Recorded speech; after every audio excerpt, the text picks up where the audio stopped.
तो guardians of the Galaxy में rocket raccoon का कैरेक्टर काफ़ी ज़्यादा इंटरेस्टिंग है। चाहे बात हो नोवा कॉर्प्स के साथ मिलके रोनन की आर्मी से फाइट करना, या फिर वॉल्यूम 2 में ईगो द लिविंग प्लैनेट को ख़त्म करना, और यहाँ पे एवेंजर्स एंड गेम में टोनी स्टार्क और प्रोफेसर हल्क के साथ मिलके टाइम मशीन बनाना, और यहाँ तक कि इन्फिनिटी वॉर में थॉर को एक नई आई देना है। यहाँ पे रॉकेट रकून का रोल काफ़ी ज़्यादा इंपॉर्टेंट हो जाता है और फैंस इन्हें पसंद भी करते हैं। और अब तो ये भी कंफर्म हो गया कि थॉर लव एंड थंडर में रॉकेट रकून हम लोग को दिखाई देगा बाकी गार्डियंस के साथ। तो यहाँ पे इसका क्या रोल होने वाला है आज हम लोग डिस्कस करेंगे, और ऐसी कौन सी टेक्नोलॉजी रॉकेट रकून के पास है जो पहले आयरन मैन के पास थी, जो कि थॉर के लिए वो यूज़ करेगा। तो दोस्तों कंप्लीट वीडियो को स्टार्ट करने से पहले आप लोग कर दीजिए वीडियो को लाइक और कमेंट करके ये बताइए कि आपको गार्डियंस ऑफ द गैलेक्सी में आपका फेवरेट सुपर हीरो कौन है। साथ ही साथ जो लोग मेरे चैनल पर नए हैं मेरे चैनल को सब्सक्राइब करके हमारे कॉमिक बुक टॉक्स फैमिली का हिस्सा बन जाए। तो दोस्तों हम लोग शुरुआत करते हैं उस टेक्नोलॉजी से। यहाँ पे दोस्तों रॉकेट रकून की एक आदत है, वो जब भी किसी जगह से जाता है उसे कोई चीज़ पसंद आ जाती है तो उसे अपने पास रख लेता है, जैसे कि हमने वॉल्यूम 2 मूवी में देखा था। और उसी तरह दोस्तों उसने थॉर की भी ऐसी हेल्प की थी एवेंजर्स इन्फिनिटी वॉर मूवी में। लेकिन दोस्तों यहाँ पे एवेंजर्स एंड गेम में जब रॉकेट रकून थॉर के साथ अर्थ से जा रहा था तो उसने ऐसा क्या रखा होगा जो बाद में थॉर के काम आ सकता है। जी दोस्तों, वो है टोनी स्टार्क की बनाई हुई मैजिक बेल्ट, जिसका हम लोग को एक बार हिंट मिला था स्पाइडरमैन होम कमिंग मूवी में। अब आप लोग सोचे होंगे जब ये मैजिक बेल्ट का मार्वल ने रेफरेंस दे दिया था तो उसको ये दिखाया क्यों नहीं गया एवेंजर्स एंड गेम में। दोस्तों मेरे हिसाब से हो सकता है वो जो मैजिक बेल्ट थी उसमें अभी भी कुछ काम बाकी था, इसलिए टोनी स्टार्क ने वो बेल्ट थॉर को नहीं दी। और वैसे भी वैसा कोई मौका आया भी नहीं, क्योंकि उस समय एवेंजर्स एंड गेम के फाइनल बैटल सीन में हम लोग थॉर को 2 वेपन के साथ देखते हैं, जो कि है स्टॉर्म ब्रेकर और म्योल्डिर। अब दोस्तों यहाँ पे मूवी के एंड में अगर रॉकेट रकून वहाँ से जा रहा है तो उसने सोचा कि चलो मैजिक बेल्ट रख लेते हैं और इस पर थोड़ा काम करते हैं और देखते हैं क्या ये थॉर के बाद में काम आती है कि नहीं। और तभी वो सीन आ जाता है जब थॉर को एक्चुअली में उसकी जरूरत पड़ेगी, जब गॉड द गॉड बुचर आ जाएगा। तो आप लोग सोचेंगे थॉर तो वैसे पावरफुल है तो उसे अब मैजिक बेल्ट की क्या जरूरत है, क्योंकि हम लोग ने एवेंजर्स एंड गेम में देखा था। लेकिन दोस्तों मैं आपको एक बात बताना चाह रहा हूँ, एवेंजर्स एंड गेम के टाइम उसके पास 2 वेपन थे, लेकिन अब ऐसा नहीं है। यानी कि कैप्टन अमेरिका ने टाइम ट्रेवल करके म्योल्डिर को अपनी टाइमलाइन में वापस रख दिया है। अब उसे अगर गॉड द गॉड बुचर से फाइट करनी पड़ेगी और अभी फिट हुआ नहीं है तो फैट थॉर बन के वो कैसे फाइट करेगा, तो इसलिए उसे कुछ और पावर की जरूरत पड़ेगी। तो हो सकता है रॉकेट रकून उस मैजिक बेल्ट पे काम करके उसे अपग्रेड करके थॉर के लिए रख दे। लेकिन यहाँ पे एक और क्वेश्चन आएगा कि ये मैजिक बेल्ट थॉर के अलावा कुछ और रोल के लिए भी काम आ सकती है, यानी थॉर को फिर से वापस मस्कुलर थॉर बनाने के लिए। अब दोस्तों अगर हम लोग मैजिक बेल्ट की क्वालिटीज़ की बात करें तो अगर थॉर उसे पहनेगा तो उसकी पावर जस्ट डबल हो जाएगी।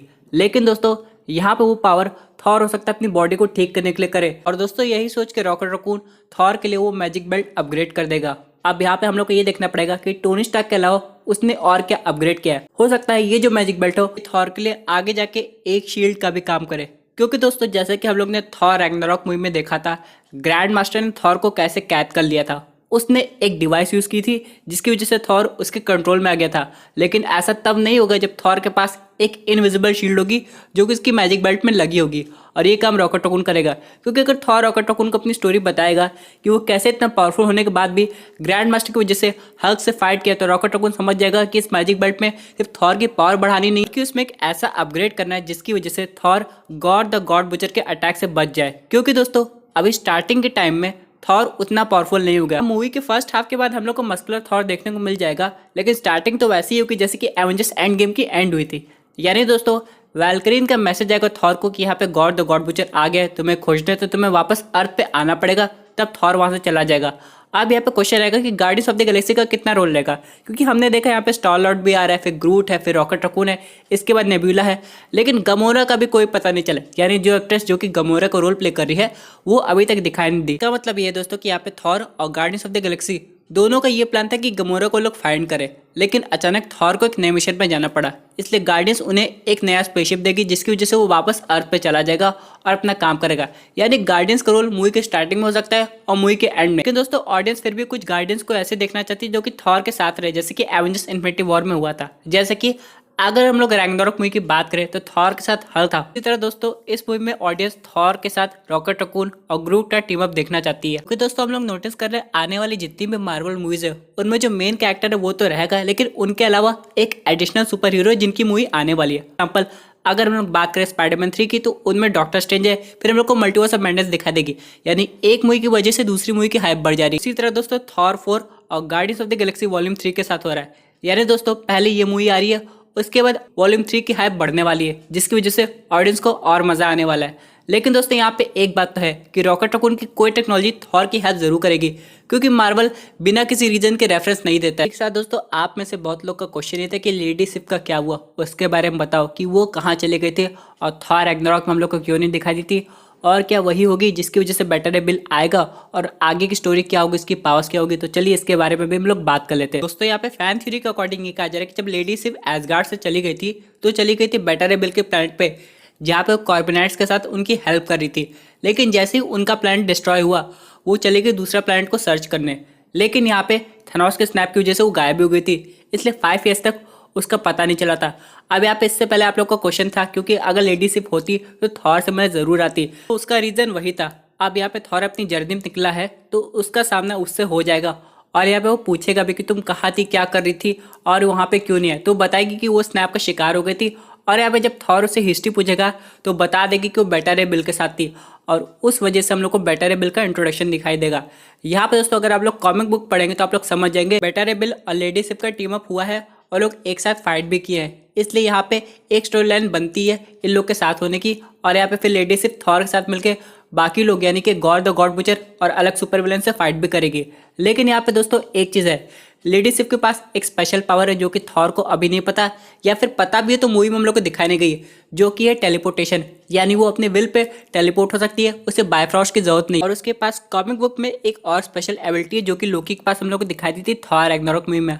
आप लोग को याद होगा जब लोकी एक बार फाइट कर रहा था वैल्करिन से, तो उसने वैल्करिन को उसी का पास्ट दिखा दिया था, उसका पास्ट खुद देख के समझ गया था कि उसके साथ क्या हुआ है। उसी तरह लेडी सिर्फ दूसरे का पास्ट देख के उसको समझा सकती है, और यहाँ तक कि थॉर को अपना पास्ट भी दिखा सकती है कि बेटर बिल के प्लैनेट पे कर क्या रही थी। इसे थॉर के थ्रू हम लोग को भी स्टोरी पता लग जाएगी जस्ट इन्फिनिटी वॉर और एंड गेम के टाइम बेटर बिल कहाँ था और वो लेडी सिप के साथ मिलकर कहाँ फाइट कर रहा था, उसके प्लैनेट को क्या हुआ था। या फिर जब थॉर और बेटर बिल एक साथ होंगे तो हम लोग को बाकी सुपर हीरोज भी दिखाई देंगे। लेकिन दोस्तों यहाँ पे एक चीज तो कंफर्म है, लेडी सिप के टाइम गैप को ऑडियंस को समझाने पड़ेगा, तभी उसको कोई मतलब सामने आएगा। और यहाँ पे तो ये भी कहा जा रहा है कि हेमडाल भी वापस आ रहा है, तो वो कैसे होगा, क्या वो कोई ऑर्डिनेट टाइमलाइन से आएगा? क्योंकि जिस तरह दोस्तों लोकी की टीवी सीरीज के बाद वो थॉर में दिखाई देने वाला है, हो सकता है वो किसी रियलिटी से हेमडाल को वापस ले आए। क्योंकि दोस्तों अगर हम लोग लोकी की टीवी सीरीज पर ध्यान देंगे तो उसी के ऑल्टरनेट वर्जन के सीन उसे दिखाए जा रहे थे, यानी उसे एवेंजर्स इन्फिनिटी वॉर का भी सीन दिखाया गया होगा जब थेनोस ने लोकी के एक डिफरेंट वर्जन को खत्म किया था। तो यहाँ पे ये भी कहा जा रहा है कि लोकी अपनी टीवी सीरीज में पास्ट की टाइमलाइन और फ्यूचर की टाइमलाइन को इन्फ्लुएंस करेगा। इसका सीधा मतलब ये है दोस्तों कि वो हेमडाल को भी वापस ला सकता है, क्योंकि अगर नया एसगार्ड बन रहा है तो हेमडाल की भी जरूरत पड़ सकती है। वो समझ चुका है कि थॉर और हेमडाल को कैसे खोया था, और यहाँ पे ये जो लोकी है ये वो लोकी नहीं जो थेनोस के कंट्रोल में था माइंडस्टोन की वजह से। दोस्तों ये थी एक अमेजिंग अपडेट जो कि रिलेटेड थी थॉर 4 मूवी से। आई होप आपको ये वीडियो पसंद आई होगी। वैसे आपके क्या व्यूज उस पर्टिकुलर टॉपिक पे अपने व्यूज जरूर कमेंट कीजिए। दोस्तों अगर आप ऐसे unique super hero content enjoy करना चाहते हैं तो हमारे चैनल को सब्सक्राइब करके हमारे सुपर हीरो फैमिली का हिस्सा बन जाइएगा।